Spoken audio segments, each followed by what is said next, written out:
My name is Chloe, and my mom. She's the one and only Cassandra Hale, the supermodel everyone adores. Sounds amazing, right? Like something out of a movie. But for me, it was a nightmare. From the day I was born, I was a disappointment. I didn't have her razor-sharp cheekbones or her icy blue eyes. I was just ordinary. And for a woman whose entire world revolved around perfection, ordinary was the ultimate sin. Growing up, my home wasn't a home. It was a showroom. Everything was white, sterile, and breakable. Just like my mum's smile when the cameras were on. When they were off, that smile vanished. She'd look at me at my slightly chubby cheeks or the way my hair frizzed in the humidity, and her lips would tighten into a thin, disappointed line. "Chloe, stand up straight. Don't slouch," she'd snap. Or, "Are you really going to eat that? Think of your figure." I was 8. School photo day was the worst. Other moms would help their kids pick out cute outfits. My mum would hand me something drab and oversized, muttering, "This will help hide." Things she never came to school plays or parent-teacher conferences. The excuse was always a last-minute photo shoot in Paris or Milan. But I knew the real reason. She was ashamed to be seen with me. The supermodel with the plain, average daughter. What would the tabloids say? One afternoon, I found her old portfolio from before she was famous. In the photos, she was smiling a real smile, her eyes crinkling at the corners. She looked happy. She looked like a mum I wished I had. Tucked in the back was a photo of her with a man I didn't recognize. On the back, it said David and me. Summer '98. David. My dad's name was Richard. I confronted her that evening, holding the photo like it was evidence in a trial. For the first time, I saw a crack in her perfect facade. Her face, usually a mask of cool indifference, crumpled. The truth came tumbling out. David was her first love, a kind, gentle artist. My father, they were young and broke, and when she got pregnant, she panicked. She left him, met the wealthy Richard, and created the perfect life she thought she wanted. She never told David about me. He died in a car accident a few years later, never knowing he had a daughter. All these years, she wasn't just ashamed of me. She was ashamed of herself. Every time she looked at me, she saw the life she threw away, the man she truly loved. My ordinary face was a constant reminder of her biggest regret. It didn't excuse the years of cruelty, but suddenly it made sense. She wasn't just a monster. She was a heartbroken woman trapped in a gilded cage of her own making. I packed a small bag that night. I told her I was going to find my own life, one where I wasn't a shadow or a secret. For the first time, she didn't try to stop me. She just whispered, "He would have loved you, Chloe. He would have been so proud." Maybe she was right. I don't know if my mum and I will ever fix what's broken between us. But as I walked out, I felt a strange sense of freedom. I was no longer just the supermodel's disappointing daughter. I was David's daughter. I got an email from a woman who sounded desperate. Disabled daughter needed someone immediately. She'd already left for work, but there was a detailed note on the fridge with instructions and $300 on the table. The little girl was quiet, sweet. I fed her, helped her to the bathroom, read her stories from colorful books. But for a few hours, everything felt fine, almost rewarding, like I was actually helping someone. Then I started noticing things. Shadows moving in empty hallways when no one was there. Footsteps echoing behind me when I knew I was alone. Whispers that sounded too close to real. Classic horror movie nonsense that made my skin crawl and my heart race. Long story short, she wasn't disabled. She was pretending for fun. People are weird. Yeah, I decided my purpose could wait. If you've ever felt like your life is too ordinary, too quiet, like you just waiting for something big to finally make you feel alive, drop a comment below and share your story with us. You're not alone in that feeling. Maybe my purpose wasn't a job. Maybe it was love. I watched my classmates pair off cute relationships, inside jokes, hand-holding in hallways, stolen glances across classrooms. Everyone except me, my best friend Leia, though she genuinely loved boys. God created Adam and noticed he was bored, she'd say dramatically, flipping her hair. Imagine being in heaven and still feeling bored, so Eve was made to entertain him. Can't you see it? We girls are men's heaven. All you have to do is smile and entertain them. I frowned, but I'm a frowny, boring little creature. Exactly. Smile so you attract good energy. And by that, I mean boys. I didn't know how. Whenever I saw a boy I liked, I'd frown, look down, and walk away fast, heart pounding, cheeks burning. I once tried with the new guy. He wore sunglasses indoors, either thought he was famous or had an eye infection. Either way, I forced my biggest, brightest smile, trying to channel everything Leia said. He stared. Are you sneezing or threatening me with your face? I froze. People around us laughed, even me. Eventually, though it stung, that was Rafe. He went from new student to most popular guy in school overnight.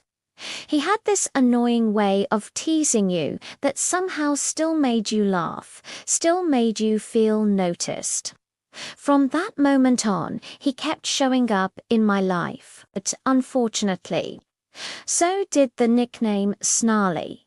Every girl wanted to be his girlfriend, especially Leia.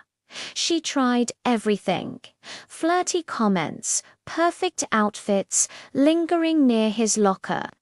But Rafe always said he was waiting for a someone special. What does that even mean? Leia complained one day at lunch. He's a teenager. Just date the prettiest girl in school, which is me. One day, Rafe played in the final basketball game of the year.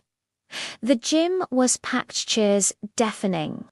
Some girls were literally crying from the tension. Leia leaned over. If they lose, I'll spit on their faces, except Rafe. He can spit on mine if it helps release frustration. Do you not have even a shred of self-respect? Everyone glared. Apparently, I was the vibe killer. Then Rafe scored the winning shot. The crowd went wild, chanting his name, lifting him onto shoulders like a national hero. But he asked them to put him down. Face suddenly serious, he turned and looked straight at me. The gym fell silent.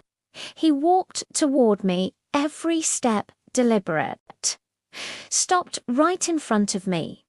"Would you go out with me?" Chloe gasps, rippled not. The cute, supportive kind. More like shock. Some girls laughed nervously. A guy nearby grabbed Leia's hand dramatically. "Will you be my girlfriend?" Rafe shoved him hard. Laughter died instantly. He turned back to me, calm. "So, just say yes for now. Let's see where this goes." My heart pounded so loud I was sure everyone could hear it. "Yeah, I'll go out with you, Rafe." He grinned ear to ear, scooped me up onto his shoulder like a trophy, and carried me out. Everyone just stood there whispering, filming, trying to process what just happened. And from that day on, my life changed forever. Like this video if you've ever had a moment where everything shifted in an instant and share it with someone who knows that feeling of finally being chosen. For a while, everything felt perfect. Rafe and I became that couple walking holes hand in hand, skipping class to share vending machine snacks behind the gym, stealing kisses in empty stairwells. My parents were against it from the start. "I don't get it," I argued one night at dinner. "He's handsome, funny, successful on the team." Mum frowned. Something off like how he sat in our living room with his feet on the coffee table. Dad nodded. "Little things say a lot. Come on. Last time I checked, you're an accountant with a boring life, no siblings, dead parents, 0 friends. Since when are you psychologists?" Mom sighed. "It's his vibe, his aura." I laughed bitterly. "So it's because he chose me, not his aura or his feet on the table." They exchanged worried looks. I stormed off to my room. Leia was thrilled for me at first. Most besties would be jealous if their average friend got the hottest guyess, especially when that bestie is as pretty as me. But I'm proud of you. She was spraying pink stuff on her feet, getting ready for another date. This rich older guy love doesn't care about age. I raised an eyebrow. "You're telling him nice to feed you." She laughed. "You're actually stupid sometimes. I love it." "How's everything with Rafe?" "Fine, I guess. But there's this nagging feeling something's off." "That's called insecurity," she said casually. "Live in the moment. Stop overthinking." Maybe she was right. Rafe was sweet, generous, but he never invited me to his house. I kept asking, gently at first, then nagging. Finally, he agreed. The house was old, worn down from the outside.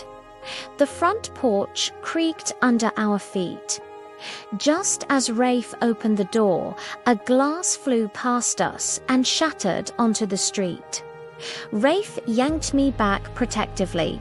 Inside, his parents were screaming at each other. "Where did you put the money? You useless witch." "I bought food with it." "What? You want me to leave it so you can waste it on more cigarettes, you junkie?" Rafe sighed heavily. "Welcome to my house." The place was a stark, musty, dishes piled high in the sink, clothes tossed over furniture like no one cared anymore. His mum looked pale and worn out, eyes tired from years of fighting. His dad looked like he hadn't showered in weeks, face twisted in anger. "Mom, Dad, this is Chloe, my girlfriend." His dad sneered. "Oh, so now it's Mom and Dad." His mom grabbed a rolled-up newspaper and smacked him across the head. "Don't talk about her like that." Rafe took my hand without a word and led me out. "I guess I'll never complain about my boring life again," I said quietly once we were outside. "Now you know why I never wanted you here. I'm sorry you had to see that. Don't be. I'm your girlfriend. I'll accept you no matter what." He smiled faintly. "Cool. I like acceptance." Then softer, almost vulnerable. "Chloe, I love you." My heart stopped. "What took you so long?" He laughed, pulling me close. "You're amazing. When I make it big in basketball, I'll give you the best life." He leaned in to kiss me. My stomach flipped with butterflies. But my phone rang. "Mum, don't answer," he whispered. "Let me kiss you, take you to your favorite diner." Rafe and I got closer, which meant more lies to my parents. Grades slipped. I told myself I'd catch up Ladorai, just needed this time with him. We had a routine meeting behind the gas station after school, sharing a soda on the curb, talking about how fake everyone else was, how shallow popularity felt. "You're the only real person I know," he'd say, fingers tracing mine. He started asking for little favors, borrowing my phone when his died, needing me to cover when he missed practice or class, lying to his mom about where he was. I did it all without hesitation.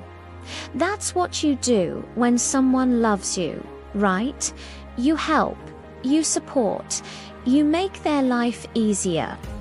Sometimes he disappeared for a day or two, no texts, no calls.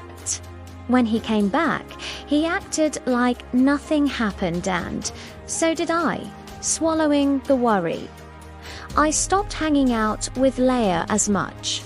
"You've been ditching me like you're in a full-time relationship with a ghost," she said one day at my locker.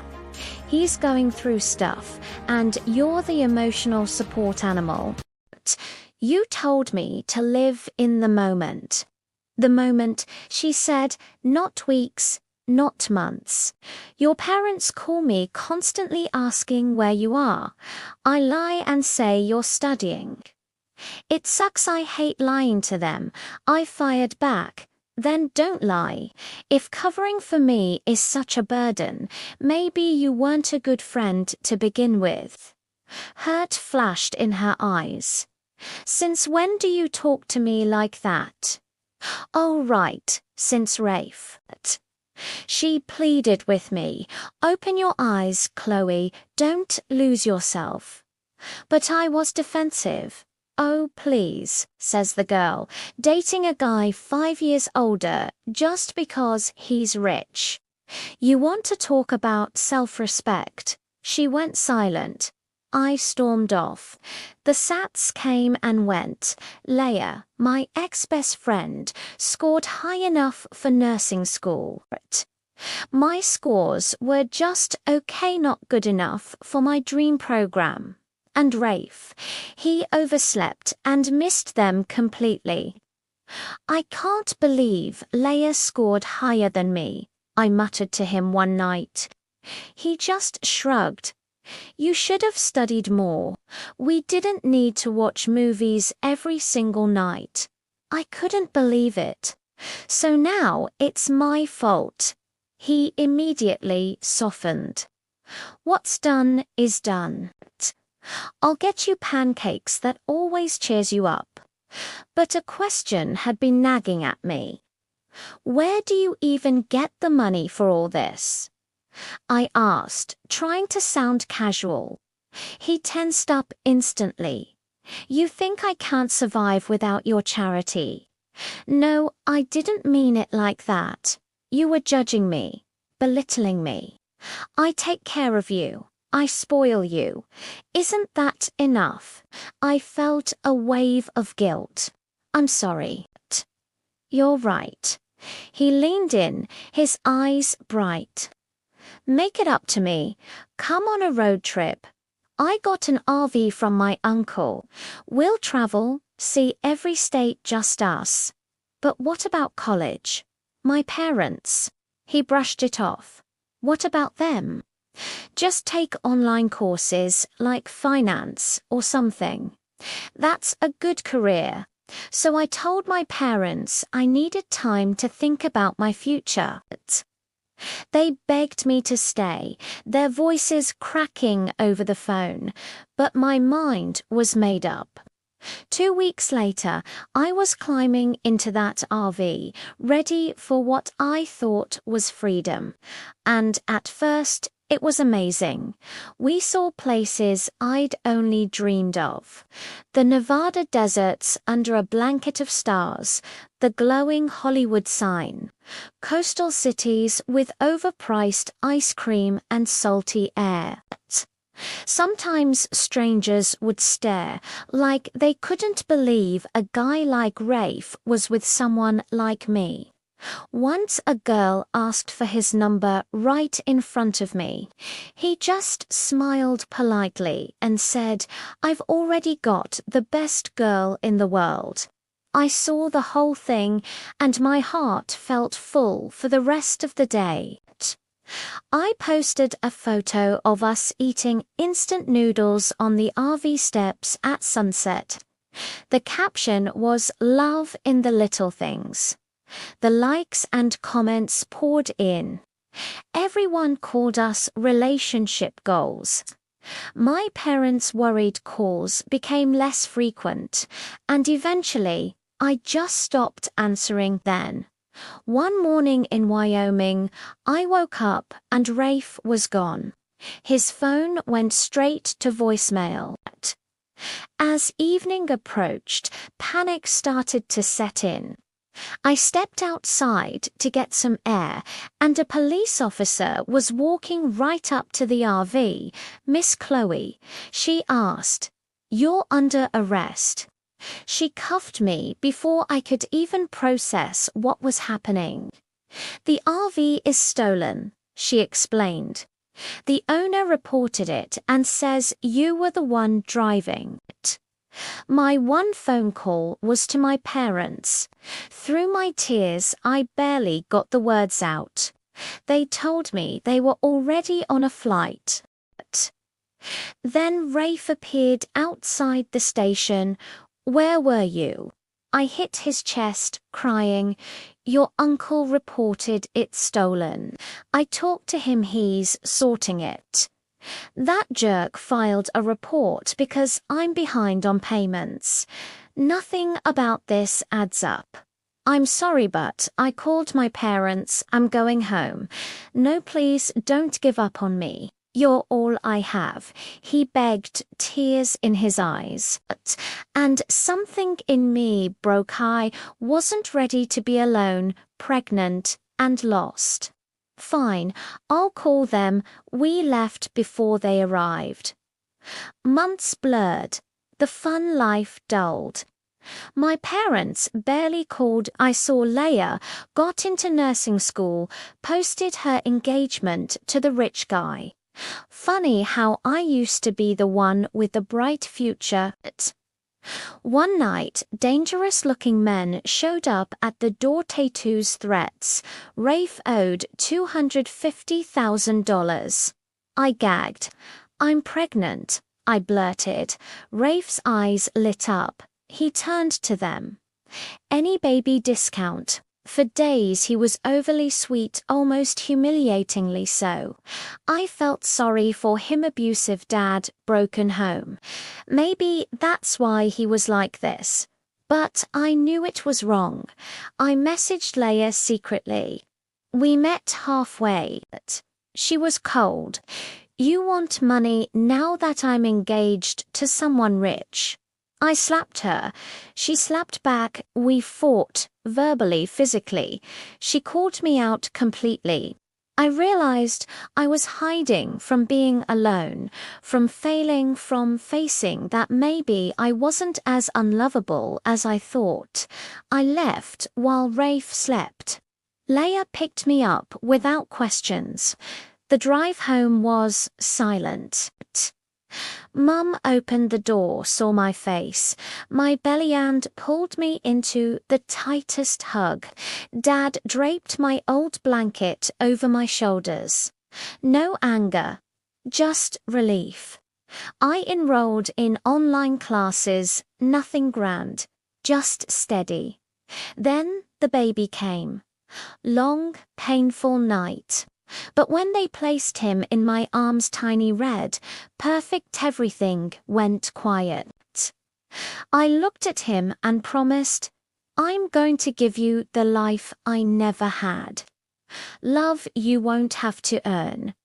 Rafe got arrested, later attempted robbery to pay debts. I felt relieved. Some people can't be saved. Mum held my hand through everything. Dad brought soup. Leia sent a simple message. "I'm proud of you, idiot." For the first time in years, I wasn't running. I was home. Like this video if you can relate to finally choosing yourself after everything, and share it with someone who might need the reminder that they're worthy of real love. Sometimes the bravest love is the one you finally give yourself. What do you think? Can toxic love ever truly be left behind, or does it always leave scars? Have you ever had to walk away from someone you thought you couldn't live without? Thanks for watching. I'll see you in the next one.